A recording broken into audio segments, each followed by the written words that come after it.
السلام علیکم۔ سونے کی تلاش۔ دوستو، یہ ایک سچی کہانی ہے جو بہت صدیاں پہلے ایک قصبے میں چار دوستوں کی کہانی۔ اس قصبے میں بہت زیادہ غربت تھی اور لوگ اپنا گزر بسر بہت مشکل سے کیا کرتے تھے۔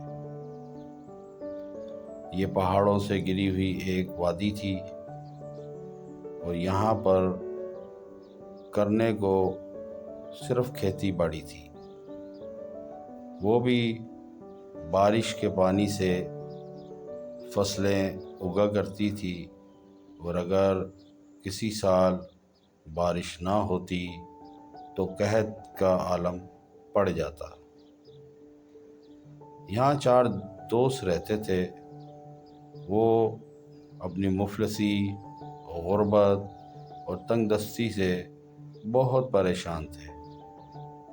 انہوں نے اپنے بڑوں سے یہ کہانیاں سنی تھی کہ یہ جو آس پاس پہاڑ ہیں ان میں ڈھیروں سونا ہے، اور بہت سے لوگ اس سونے کی تلاش میں نکلا کرتے تھے، مگر آج تک کوئی نہ زندہ بچ کر آیا اور نہ ہی کسی کو سونا ملا۔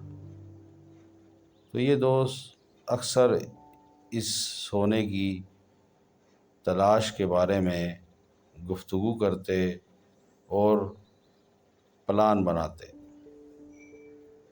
ایک دن حالات اس قدر تنگ ہو گئے کہ ان چاروں نے ارادہ کیا کہ اب ہم پہاڑوں میں سونا تلاش کریں گے اور اپنے حالات کو بہتر کریں گے۔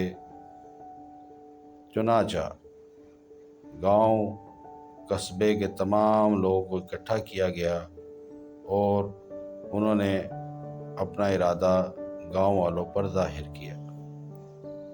گاؤں والوں نے انہیں بہت سمجھایا کہ یہ بہت خطرناک کام ہے، پتہ نہیں پہاڑوں کے بیچ کیا چیزیں ہیں جو آج تک لوگ وہاں سے واپس نہیں آئے۔ یہ دوست نہ مانے اور اپنا سفر جاری کرنے کے لیے اپنے سامان باندھنے لگے۔ ان کے ایک دوست کے پاس بطخ تھی جس سے وہ بے تحاشا پیار کرتا تھا، تو اس نے دوستوں کو کہا کہ ہم اسے بھی ساتھ لے چلتے ہیں، یہ ہمیں راستہ دکھانے میں مدد کرے گی۔ چنانچہ شام کے ٹائم انہوں نے پہاڑ اترنا شروع کیے۔ اب یہ چلتے جا رہے تھے، ان کے پاس تھوڑا بہت کھانے کو تھا اور ایک مشکیزہ پانی تھا جو وقفے وقفے سے یہ تھوڑا تھوڑا استعمال کرتے۔ آنے والے حالات کا انہیں بالکل اندازہ نہیں تھا کہ کیا ہوگا۔ آہستہ آہستہ رات ہونے لگی تو اب انہیں تھوڑی تھوڑی ٹھنڈ لگنے لگی۔ اب یہ سوچ میں پڑ گئے کہ ہم رات کہاں بسر کریں۔ اچانک بطخ ایک چھوٹے سے سوراخ سے اندر داخل ہو گئی، تو انہوں نے سوچا کہ لازمی یہاں کوئی راستہ ہے جو بطخ پہاڑ کے اندر چلی گئی ہے۔ تو ایک ایک کر کے یہ بھی اس تنگ راستے سے پہاڑ میں داخل ہوئے۔ پہاڑ میں اندھیرا تھا۔ جب یہ آہستہ آہستہ آگے بڑھنے لگے تو انہیں کچھ نظر نہیں آ رہا تھا، تو ان کے پاس جلنے والے پتھر تھے جن کو جلا کر انہوں نے اپنی شمع روشن کی اور آس پاس کا نظارہ دیکھا، تو انہیں وہاں کچھ نہ نظر آیا۔ بطخ آگے آگے جا رہی تھی، یہ اس کے پیچھے پیچھے چل پڑے۔ کافی دور چلنے کے بعد آگے سے پہاڑ کا دہانہ کھلا ہوا تھا اور دوسری طرف سبزہ نظر آ رہا تھا۔ جب یہ وہاں داخل ہوئے تو دیکھ کر حیران رہ گئے کہ اللہ کی قدرت نے وہاں جنت جیسی خوبصورتی رکھی تھی اور بہت ہی پیارے پرندے اور چڑیاں چہچہا رہی تھی۔ یہ بہت حیران ہوئے کہ پہاڑ کے اندر ایک کس طرح کی وادی ہے جہاں خوبصورت پھول، پھل اور بہت ہی اچھا نظارہ تھا۔ انہوں نے اپنے استعمال کے لیے وہاں کھانے پینے کی چیزیں جمع کی اور اپنا سفر آگے جاری رکھا۔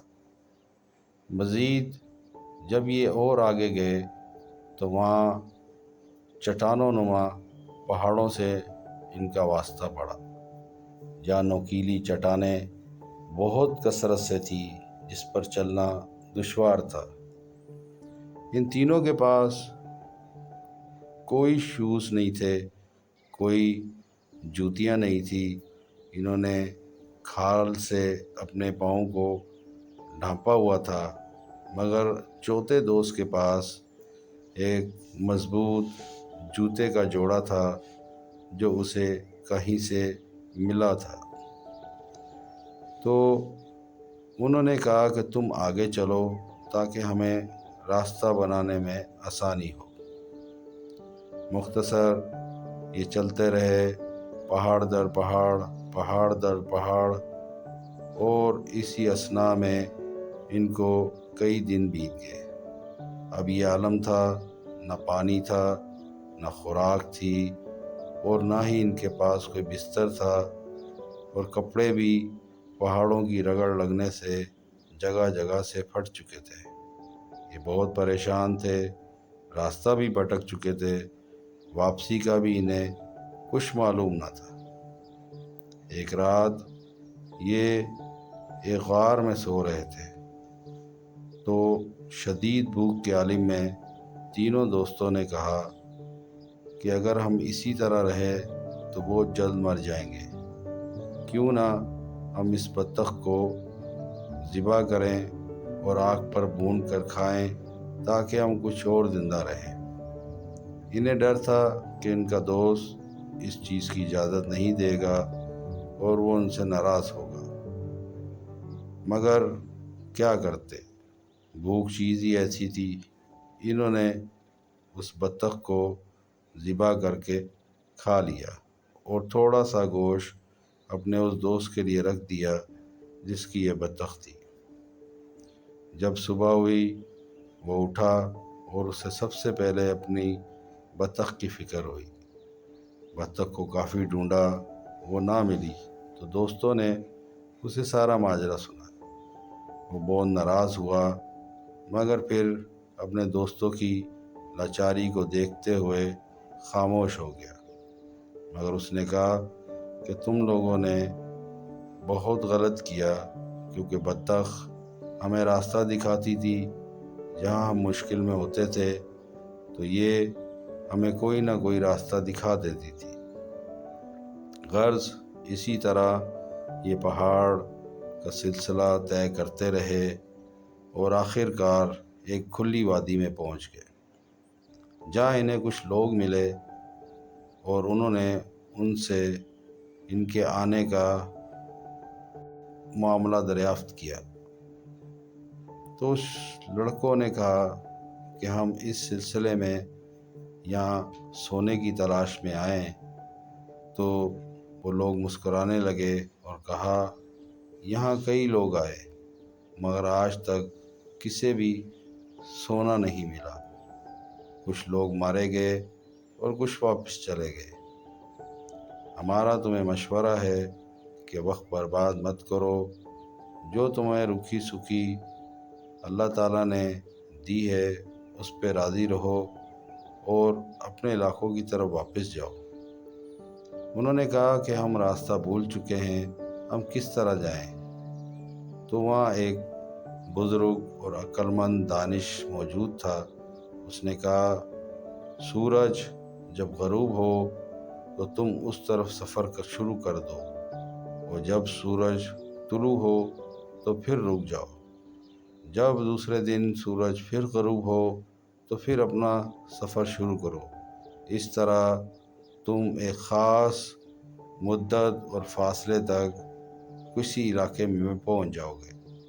انہوں نے ایسا ہی کیا اور کئی مہینوں کی مسافت کے بعد وہ اپنے علاقے میں واپس آئے۔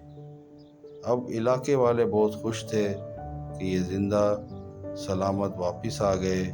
لازمی ہے انہوں نے بہت سا سونا اکٹھا کیا ہوگا اور اس سے گاؤں کی تقدیر بدل جائے گی۔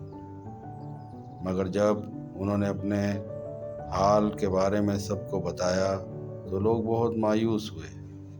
انہوں نے ان کے لیے بہت بڑا استقبال کیا تھا، ایک اسٹیج بنایا جس کے اوپر ان کو ہار پہنائے جانے تھے۔ مگر جب لوگوں کو پتہ لگا کہ یہ سونے تک نہیں پہنچ سکے تو لوگ مایوس ہو کر جانے لگے۔ وہ چاروں دوست بھی بہت مایوس تھے کہ انہوں نے بہت محنت کی، بہت تکالیف اٹھائیں، مگر انہیں سونا نہ ملا۔ تو اچانک جس دوست کے پاؤں میں جوتے تھے وہ اسٹیج سے نیچے اترنے لگا تو لوگوں نے شور مچایا کہ دیکھو اس کے شوز کے نیچے کچھ چیز چمکتی ہے۔ تو وہ خود بھی حیران ہوا۔ وہ جب اس نے اپنا شوز اتار کر دیکھا تو اس میں سونے کے چھوٹے چھوٹے ذرات چپکے ہوئے تھے۔ تو لوگوں نے کہا او بدبختو، تم سونے ہی کی کانوں کے پاس سے ہوتے ہوئے آئے ہو، اب تمہیں کیا معلوم کہ کان کہاں ہے؟ تو وہ لوگ بہت پریشان ہوئے کہ واقعی ہم ایسی جگہوں سے گزرے ہیں جہاں سونا موجود تھا۔ وہ بہت افسوس کرنے لگے اور اپنے حالات کو بھی یاد کرنے لگے کہ اتنی مشکلات سے ہم سونے تک پہنچے مگر سونا حاصل نہ کر سکے۔ تو دوستو، اللہ تعالیٰ نے ہر چیز انسان کے اختیار میں نہیں رکھی۔ جو کچھ اللہ آپ کو دیتا ہے اس پر صبر و شکر سے گزارا کرنا چاہیے۔ تو دوستو، کیسی لگی کہانی؟ اچھی لگے تو لائک کریں، سبسکرائب کریں، کمنٹس کریں۔ شکریہ۔